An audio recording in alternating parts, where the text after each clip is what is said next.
We were never supposed to fight back. That's what they thought when they came down from the skies with their shining armor and voices like thunder. The Zirathi. That's what they called themselves. Some ancient name from some ancient empire that stretched across galaxies. They claimed they were our gods, that we were created to serve them. And for a while, most of us believed it. It started with the skies turning red. Not from war, not at first, but from their ships, hundreds of them, floating like metal gods above Earth's major cities. They didn't shoot. They just hovered there, casting shadows that stretched for miles. Then came the broadcast, in every language known to man, at the exact same time. You were made to serve. You have forgotten your place. We are here to remind you. It was calm, cold. No emotion, but it hit like a hammer. People dropped to their knees in fear, not because they were convinced, but because when someone appears out of nowhere, shuts down your satellites, turns off your nukes like flipping a light switch, you listen, you obey. They called it the Restoration. Their soldiers weren't like anything we'd ever seen. Tall, sleek, armored from head to toe in silver, with eyes that glowed like dying suns. And they didn't need to yell, they didn't bark orders. They just looked at you, and you felt something inside you go still, like your will was shutting down. In the first month, they took control of everything. Governments surrendered. Militaries were disarmed. Resistance? Crushed. Not with blood, at least not at first, but with silence. They erased records, history, leadership. It was like Earth was being rewritten in real time. Our flags came down. Their symbol, a spiral with a blade through it, went up. They didn't kill randomly. That's what made them scarier. They picked, chose, engineers, scientists, thinkers. Anyone they saw as useful was taken. Re-educated, they said. We never saw those people again. And if you fought back, if you raised your hand, your entire bloodline disappeared. Not just you, everyone with your name. My brother, he was one of the first to disappear. He hacked a broadcast tower and tried to tell the world the truth, that the Zirathi weren't gods, that they had been beaten before, that humanity wasn't some failed project. They just feared what we could become. He said something else, too, something that stuck with me, even after the tower exploded and half of Chicago went dark. They want us to kneel so they can forget the one species that made them bleed. I didn't even understand it at the time, but I remembered it. For months, I laid low, like everyone else, wore the gray uniform, ate the rationed food, repeated their chants during the daily obedience cycle. And all the while, I watched, I listened, and I waited. They thought they broke us. They thought they erased our past. But you can't delete the fire in a human soul. You can bury it, smother it. But it's still there, and when it finds air, it explodes. I found that air in the ruins of an old library in Ghana. That's where I met her, Leon. She was barely 20, small, quiet. But when she spoke, it was like the earth paused to listen. She was the daughter of a linguist and a coder. Her father had hidden fragments of old human history in coded books, scattered across continents. Leon had found 3. I had found 2. Together, we realized the truth. The Zirathi didn't create us. They enslaved us once, thousands of years ago. But we fought them off, wiped them from our sky. They erased that chapter from our memory, but not completely. Leon showed me something else, an ancient symbol, older than the spiral of the Zirathi. It looked like a shattered crown with fire behind it. "You see this?" she said. "This was humanity's flag when we burned their empire down the first time." And in that moment, I knew. We weren't just survivors. We were the reckoning. We didn't start with guns. We didn't have any. The Zirathi had stripped the world clean of weapons, explosives, even sharp tools in some regions. But what they forgot, what they could never understand, was that humans never needed machines to start revolutions. We just needed a reason. Leon and I kept moving, city to city, ruins to ruins, following clues her father had buried years before. It wasn't just about history anymore. It was a blueprint, a map of what we once were and what we could become again. Each location unlocked a part of the past. Cairo held transcripts of the first rebellion. New Delhi had coordinates to ancient underground labs where we once experimented with gene-enhancing tech. In Sao Paulo, we found the last piece, a vault hidden beneath the city, sealed with old Earth code, DNA locked to descendants of those who fought in the first rebellion. It opened when I touched it. Inside weren't weapons, not in the traditional sense. But what we found was far more dangerous. Memory. Databanks of human history scrubbed clean by the Zirathi. Videos, audio, journals, evidence that they had tried this before, that they had failed before, and that we had made them bleed. We weren't just some backwater species that crawled out of the dirt. We were the reason their homeworld burned, the reason their empire shattered, the reason they feared Earth. But this time, they came prepared, wiser, quieter, and more methodical. I sat in that vault for hours, reading journal after journal.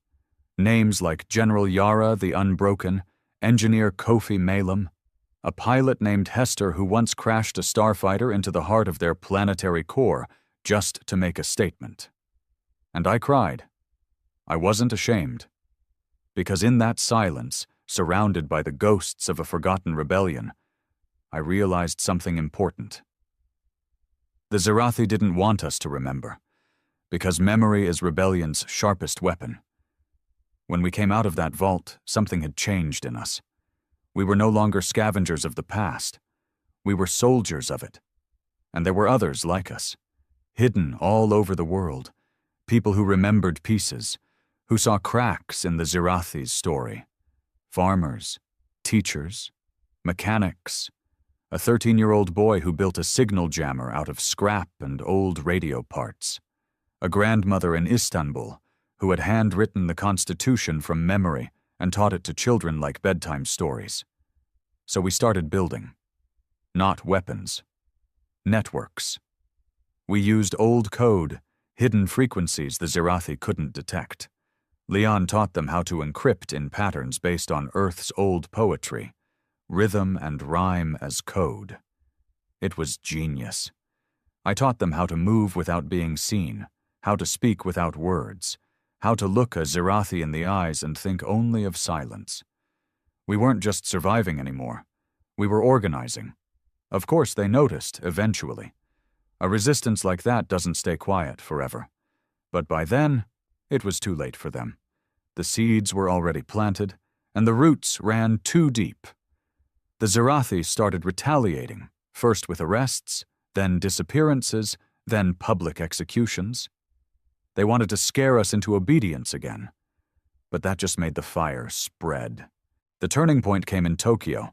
A girl named Ayame hijacked a Zirathi patrol drone and used it to project the old human flag, the shattered crown with fire behind it, onto the side of one of their control towers. Live, global, they tried to shut it down, but we jammed their signal feeds. And for the first time in a century, Earth saw its own symbol light up the sky. The Zirathi called it an act of war. We called it a reminder. They came down harder after that, cracked down on entire cities, turned parts of London and Jakarta into surveillance zones. Anyone even whispering rebellion was vaporized. But it didn't matter anymore, because we weren't afraid. We remembered. And a species that remembers is a species that doesn't kneel. We knew war was coming. We didn't have the fleets. We didn't have the guns. We didn't have the armor. But we had the truth. And that would be the first thing we'd use to erase their legacy. They hit us hard after Tokyo. Not with missiles, not with bombs, but with silence. The kind that strangles your hope. Entire cities went dark overnight. Not a power outage, obliteration. One minute they were there, buzzing with life. The next, a ripple of soundless energy flattened everything, people, buildings, history. No fire, no smoke, just absence. They called it the purging.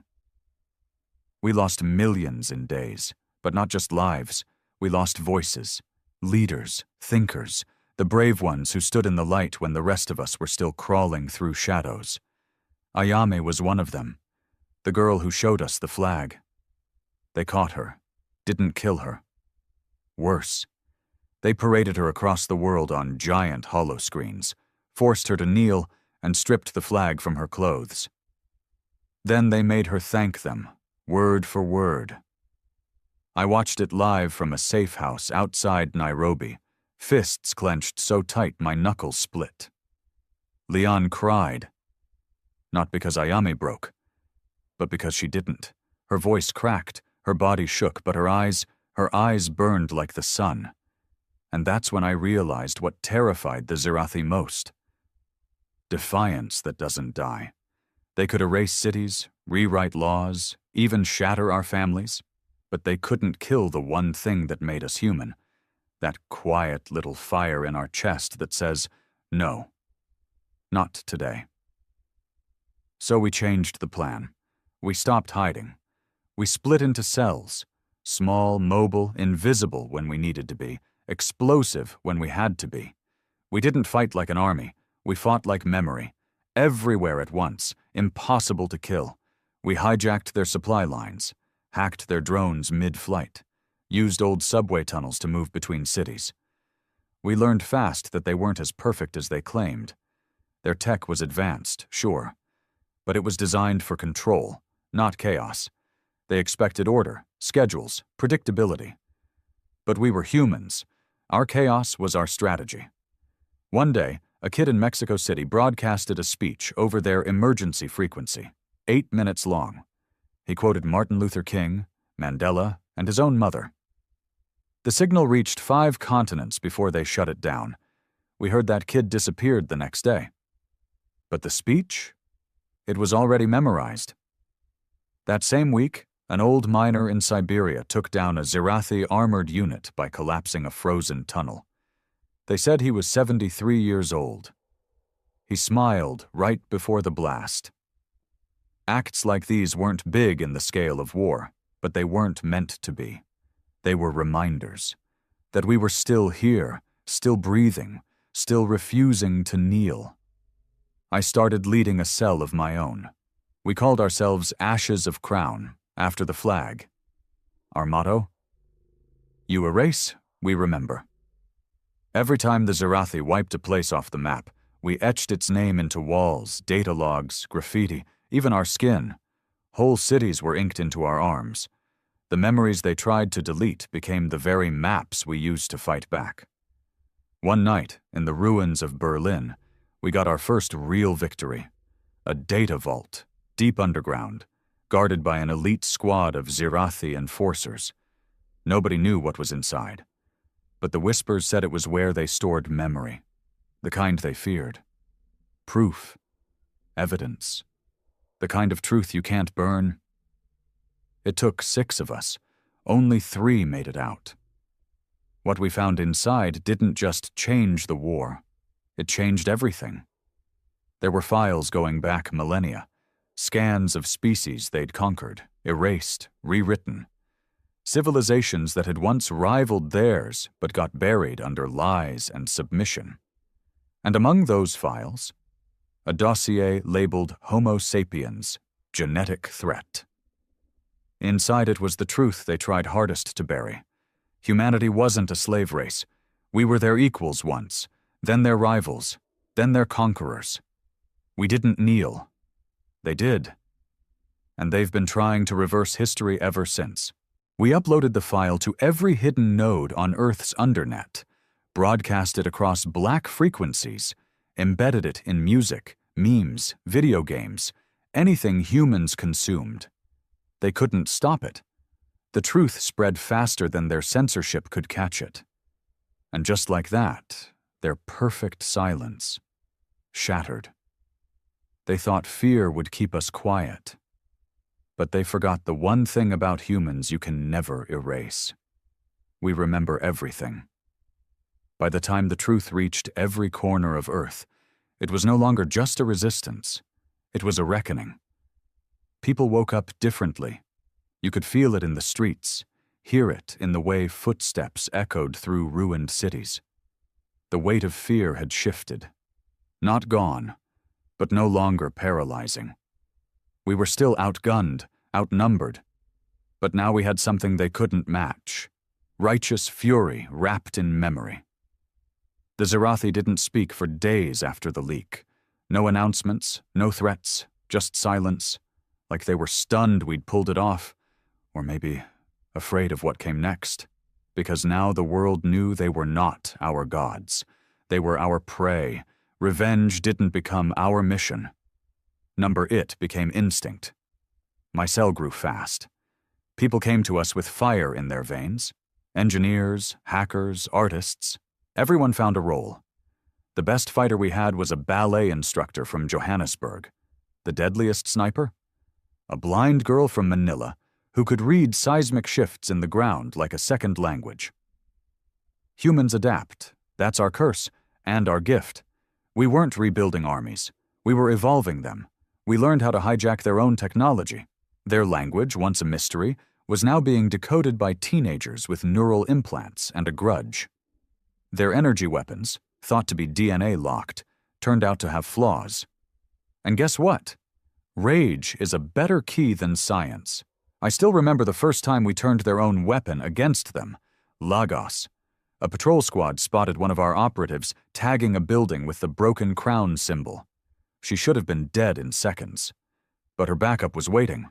A redirected pulse cannon. One blast. 3 armored Zirathi vaporized. We didn't run. We watched them burn. From that moment on, retaliation became revolution. Cities that once echoed with silence began to hum with life again. Not normal life, but purpose. Organized chaos, secret hospitals in abandoned schools, drone factories beneath cathedrals, black market data hubs built from church organs and rusted cars. The Zirathi scanned for weapons. But what they couldn't detect were ideas. And ideas were spreading like wildfire. Some of the old government officials tried to crawl out from their holes, the ones who had collaborated in the early days, licking boots to save their own skins. They offered apologies, alliances. We didn't want them. The new Earth didn't have space for cowards. Then came the broadcast that shook the stars. Leon. She hijacked one of their own orbital transmitters. I didn't even know she was planning it. I had just finished a recon run in Algiers when I got the message. Turn your eyes to the sky. I looked up.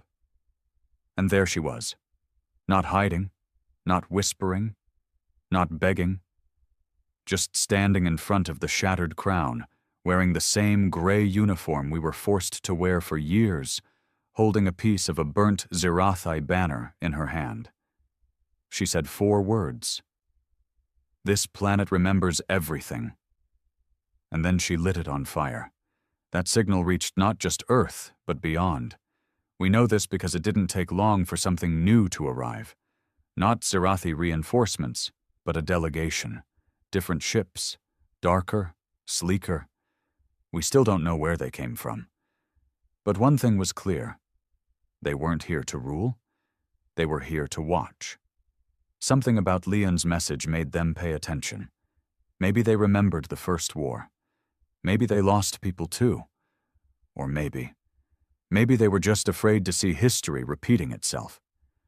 Whatever the reason, their presence changed the Zirathi's tone. Suddenly, their threats turned to negotiations. Demands became requests. They offered peace, surrender, a partnership. We spat in their face. You don't kneel to someone who's spent centuries lying to your face. You bury them. And we were just getting started.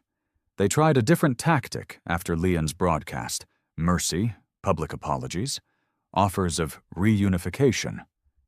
Hollow promises dripping in the same rot they used to poison our history. They claimed they'd been misled by former leaders, that a rogue faction had twisted the purpose of their mission. Suddenly, the spiral and blade symbol disappeared from the screens. A new insignia replaced it. A glowing olive branch wrapped around a planet. It was a joke, a sick, desperate joke. We didn't need proof it was a lie. We felt it. The way you feel a predator's breath on your neck right before it bites. This wasn't surrender. This was bait, a slow, calculated attempt to calm us down, to make us sit still again, to make us forget the fire. But humans don't forget. Not anymore. Still, their message split people. You could feel the tension in the resistance. Some wanted peace. Real peace. They were tired of hiding, of dying, of watching their loved ones get erased like typos. I understood that. Hell, I felt that. But we weren't fighting for peace. We were fighting for truth. And there's no peace with those who built their empire on our silence. I saw it all start to crack in Dublin. The Zirathi staged a cooperative event, letting humans enter their zones freely for the first time. Free food, medicine, even shelter. Some went. Not because they trusted them, but because they were starving. Tired. Lost. Only half of them came back. The others? Gone. Like always. Only this time we had eyes on the inside. One of our scouts, a deaf girl named Mina, wore a hacked cloak suit that scrambled their sensors. She followed the supply trucks out of the welcome zones. She found mass graves. That night, Leon called a summit. No hiding, no aliases. Every resistance leader that could make it came, from the Arctic Circle to the ruins of Rio. We met in an old museum in Nairobi, its roof still scarred from a Zirathi orbital strike years ago. We gathered under broken bones of Earth's ancient dinosaurs. Fitting, considering we were about to decide if we would become the next extinction. The debate wasn't easy. Some argued for a truce, said we'd made our point, said the new watchers in orbit meant we had leverage now, that we could negotiate. Others wanted full war, wipe the Zirathi from our skies, burn their memory, use their tech and take the fight to them. And then Leon stood up. She didn't shout, didn't pound the table. She just looked at us with those eyes that had seen too much and said, "If we let them stay, our children will kneel again." That was it. No speeches, no drama, just truth. We voted that night, unanimous, no surrender, no truce, no survivors. The war changed after that. We stopped reacting and started planning, coordinated attacks, city by city, region by region. We used the old satellite grids they thought were long dead, reactivated by a kid named Juno who used to repair washing machines. Our code ran through the stars now. Human code. We took back Cairo in 3 days. New York in 5. Paris fell without a fight. Locals had already sabotaged the power nodes. The Zirathi began pulling out. Not retreating. Retreating is human. They vanished, slipping into the dark like a monster hiding under the bed again. But we weren't kids anymore. We knew how to fight in the dark now. That's when we learned about Arc Station 1, their last outpost, floating in low Earth orbit. The origin of the purging beams, the command node of the memory suppression grid, the final link to the system that made erasing cities so clean, so easy. If we took it down, they wouldn't be able to hide anymore. No more silence, no more vanishing acts, just them. And us. Face to face. Arc Station 1 wasn't a myth anymore. It was real, orbiting just outside our reach, cloaked behind a satellite shadow network, feeding commands to their remaining forces on Earth. Every purging beam, every psychic broadcast, every digital wipe, they all came from there. It wasn't just a command post. It was their last stronghold, their bunker of lies. If we wanted to end this, we had to burn it down. But getting to it? That was another story. We didn't have ships, not like theirs. The Zirathi made sure humanity's space programs were dismantled in the early days. NASA, ESA, JAXA, scrubbed clean. Every orbital launch pad was bombed or sealed under their tech. They thought if they locked the sky, they locked our future. But we had ghosts, old engineers, retired astronauts, blacklisted pilots who still carried scars from the first invasion. They came out of hiding, dusted off ancient blueprints, opened underground bunkers that hadn't seen daylight in 50 years. Leon gathered them in a place called Wadi al-Hittan, the Valley of the Whales, once an archaeological site in Egypt. Now it became our launch cradle. And me? I was on the short list. Not because I was the best pilot. We didn't have the luxury of best. But I had one thing the others didn't. I had seen Ark Station 1 up close. Back when I was captured for a week, back when they tried to break me, I was held in orbit. That memory, that cold silence of space, the hum of alien machinery never left me. I knew the layout. I knew the smell of their recycled air.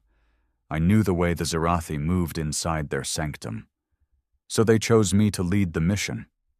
We called it Project Echo, named after the one thing the Zirathi could never kill: our voice bouncing back. The ship was built from scraps, an old suborbital shuttle, reinforced with stolen Zirathi plating. The engine? Modified from an old mining drill designed to punch through rock, now rigged to push us past the stratosphere. The cockpit wasn't elegant, just wires, duct tape, and adrenaline, but it flew. Barely. We only had one shot. We launched at dawn, the sun rising behind us as we broke the atmosphere. I remember looking down at Earth, scarred, bruised, but still turning, still alive. And for the first time in my life, I felt small in a way that didn't make me afraid. I felt part of something bigger, older, humanity. Ark Station 1 came into view like a silver tumor in the black, elegant, silent, rotting with secrets. They didn't detect us at first. Too fast, too crude, too human. We used it, broke through their outer defense ring, attached magnetically to a maintenance hatch, and forced our way in. The others spread out, 6 of us in total, each assigned to a different power node. If we could overload the core, we'd take the whole station down. But the Zirathi were waiting. Not in the halls, not with guns, in our minds. The moment we crossed the threshold, they activated the psychic field. It was how they'd kept people obedient all these years, whispers that crawled inside your thoughts, telling you to give up, to kneel, to forget why you ever fought. I almost dropped right there. But then I heard a voice. My brother's. Not really him, just the memory of him. What he said before they took him. They want us to kneel so they can forget the one species that made them bleed. That broke the spell. One by one, we planted the charges, fought through drones, enforcers, even sections of the station trying to collapse around us. We lost 2, Yusuf and Mara, gone before I could blink. I didn't have time to grieve. Not yet. Leon's voice came through the comm just as I reached the core. We uploaded the truth again. Everyone's watching. You know what to do. I set the detonator. 30 seconds. But I didn't run. I stayed.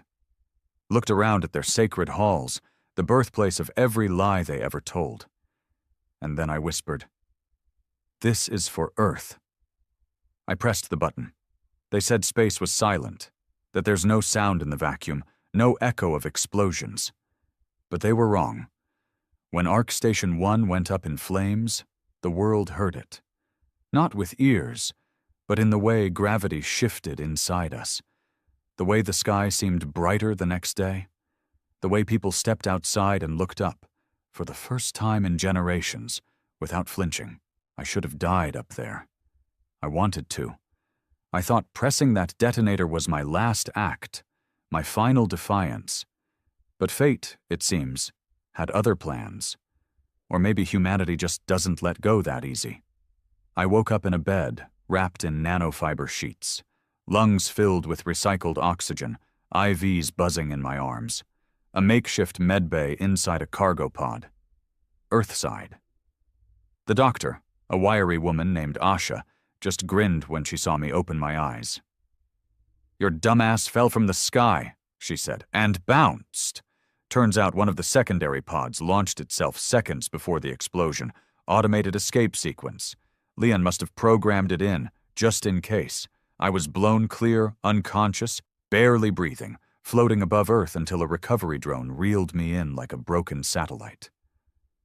I lived. But Ark Station 1 didn't.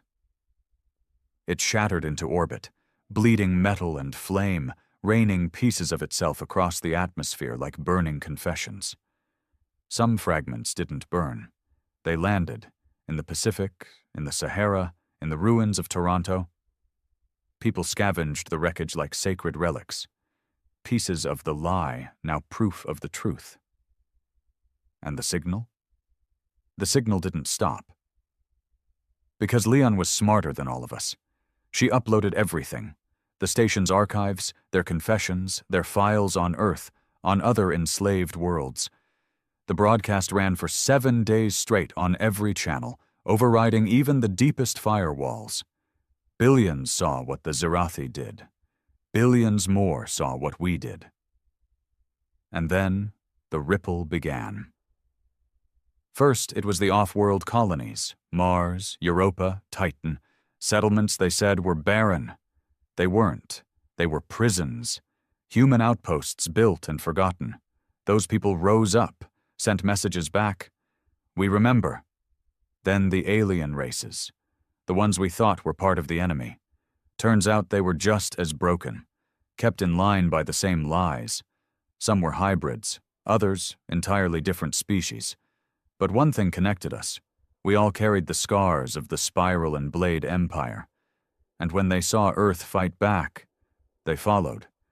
It wasn't war anymore. It was collapse. The Zirathi tried to regroup, regain control, but the infection of memory spread faster than they could stop it. Resistance networks went galactic. Former slaves became teachers. Former enforcers turned their weapons on their masters. One by one, their empires fell. Not to armies, but to truth. And back on Earth, everything changed. There were no governments to restore, no nations to rebuild. The old world was too far gone for that. But something better was rising in its place. Cities cleaned out their ruins, not to erase them, but to preserve them. Museums were built out of bomb shelters, schools in old bunkers. Every child was taught not just math and science, but memory. The world united not because of hope, but because of trauma. Because we all remembered what forgetting cost us. As for Leon, she disappeared after the final broadcast. Some say she died. Others say she went into deep space, searching for the others, other species still under the spiral. I don't know the truth.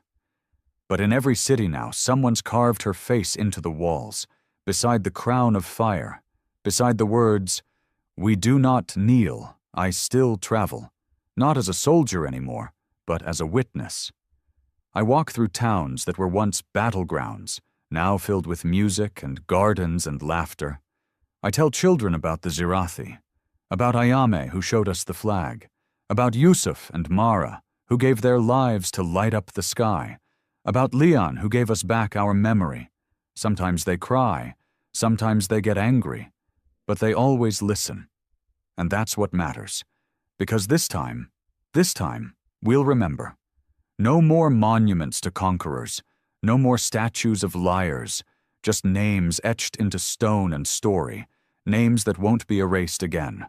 And above every doorway, painted in ash or gold, you'll find those same 4 words. This planet remembers everything. I used to think war would end with an explosion, a grand moment, a bang so loud it silenced everything after. But that's not how it ended. It ended with quiet. Not the silence of fear or of death, or the stifling stillness the Zirathi once used to control us. No, this was a different kind of quiet. The kind that comes when the shouting stops, when the lies have all burned, and there's nothing left but the truth, standing naked in the ashes. A stillness earned through fire. That was the world we woke up in. The Zirathi didn't vanish overnight.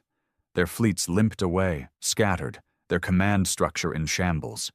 We tracked their transmissions, faint, desperate, calling out to remnants of their crumbling empire. But no one answered. The galaxy had moved on. Memory had caught up with them. We didn't chase them. We didn't need to. They would rot in the shadows of the legacy they tried to bury. Our fight was no longer about killing what remained. It was about building something stronger than what we lost. And that wasn't easy. The damage they left behind wasn't just in the buildings they leveled or the lives they ended. It was in the minds of people, generations raised to doubt themselves, to bow their heads, to think obedience was survival. There were still humans who flinched when they heard static over a speaker, who instinctively dropped to their knees when a shadow passed overhead. So we taught. We built schools in places that used to be camps. We filled walls with the real history, drawings, songs, memories etched into stone, steel, and skin. Survivors became teachers. Children became archivists. Everyone carried a piece of the truth. I helped rebuild in Lagos for a time, a city that once burned bright before the purging, now rising from the dust. Not skyscrapers this time. No need for towers to prove we were strong. Just homes, libraries, theaters, places where people could breathe. I spent my days with the young ones, most of them too young to remember the Zirathi clearly. That was dangerous. They hadn't seen the way we bent, hadn't felt the shame of forgetting who we were. So I made sure they learned. Every night I told them stories, not of war, but of defiance. I told them about Ayami's broadcast in Tokyo, about Leon's final message to the stars, about the old woman in Istanbul who recited human rights like sacred scripture. I told them about the bunker where I found the first real proof that we were never meant to kneel. They listened with wide eyes and clenched fists, not out of fear, but because they understood, even at their age, that memory is sacred. Some nights the stars above us seemed to shift. We knew others were watching, not enemies, not invaders, but witnesses, those alien races once shackled like us. They sent messages, encoded in light, sound, art. We began to communicate, cautiously, carefully, not alliances yet, just recognition, a shared scar. The broken crown became a universal symbol, not of Earth's dominance, but of survival. One day, years later, I got a message. A simple ping on an old channel I hadn't used since the war. It came from deep space, encrypted in a style only a few knew. I opened it expecting nothing. But it was from her. Leon? No video, just audio. Just her voice. "I'm alive," she said. "I found them. They remember, too." That's all. No coordinates, no requests, just confirmation. Like she wanted me to know that the fire hadn't gone out. That somewhere in the black beyond our system, truth still burned. I sat with that message for a long time. I never replied. Didn't need to. Because by then, Earth had changed. A governing council had formed. Not of politicians, but of people. Survivors, scientists, artists. Each continent had a voice. Not perfect, but real. Disagreements happened, sure. We were human, after all. But no one was erased. No one silenced. We created something the Zirathi couldn't understand. A messy, flawed, beautiful democracy made from memory and scars. Statues went up. Not of leaders, but of moments. A girl lighting a banner on fire. A boy with a hacked drone. A grandmother teaching children under rubble. No names on the plaques. Just the phrase, "This is what resistance looks like." Time passed. I aged, The fire in my chest, the one that carried me through so many fights, dimmed, not extinguished, just settled, like an ember in a hearth instead of a wildfire. I spent my final years walking the earth. I saw the ice return to Greenland, where once the skies burned. I watched coral bloom again in the Pacific, where orbital debris had fallen like rain. I visited the ruins of Berlin, now a global archive, where people came to touch the bullet holes and feel the weight of the past. And I returned to Chicago, where my brother made his final stand. I sat on the edge of the old broadcast tower ruins, now turned into a memorial garden, and whispered his words into the wind one last time. They want us to kneel, so they can forget the one species that made them bleed. Not anymore. We remembered, and that memory had become our greatest weapon, our shield, our legacy, not conquest, not domination, just the eternal defiance of a species that refused to bow. As I faded into the dusk of my final days, I found peace in one truth. The Zirathi erased history, but we wrote it back, with blood, with fire, and with voices that refused to be silenced. And long after I'm gone, long after the last soldier lays down their weapon, one truth will echo forever in the bones of this planet. We did not kneel. We erased their legacy. And we remembered everything,